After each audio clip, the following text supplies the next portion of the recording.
Hello guys, আসসালামু আলাইকুম। সবাই কেমন আছেন? আশা করি ভালো আছেন। এই যে সকাল সকাল একটা মুরগি এনে দিয়ে আমার শ্বশুরে বলতেছে বৌমা ঝাল ঝাল করে রান্না করে। তারপরে আস্ত পরিষ্কার করে ধুয়ে নিয়েছি। এখন কেটে নেব। সবাইকে বলি ভিডিওতে একটা লাইক এবং আমার চ্যানেলটা সাবস্ক্রাইব করে দেবেন। এখন মাংসগুলো ধুয়ে নিয়ে ভাজার জন্য হলুদ লবণ দিয়ে মেখে নেব। এখানে আলু কেটে ধুয়ে নিয়েছি, এখানে পেঁয়াজ কুচি এবং রসুন নিয়েছি। আর এখানে তেল গরম করতে দিলাম। তেল গরম করে মাংসগুলো দিয়ে নেড়ে চেড়ে ভালো করে নামিয়ে নেব। এখন আলুগুলো দিয়ে দিব, দিয়ে হালকা নেড়ে চেড়ে হালকা ভাজা দিয়ে নামিয়ে নেব। নামিয়ে নেওয়ার পর এই যে এখানে চামড়া কলিজা পা আলাদা করে রেখে দিয়েছিলাম। এখন একটা পাতিলে পেঁয়াজগুলো দিয়ে লাল করে সব মশলা দিয়ে দিয়েছি, আদা রসুন।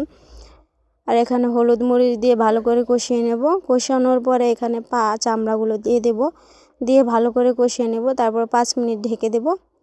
ঢেকে দিয়ে ভালো করে কষিয়ে নেব। কষিয়ে নেওয়ার পরে এই যে এখানে আলু মাংস ভেজে রাখা দিয়ে দিয়েছি।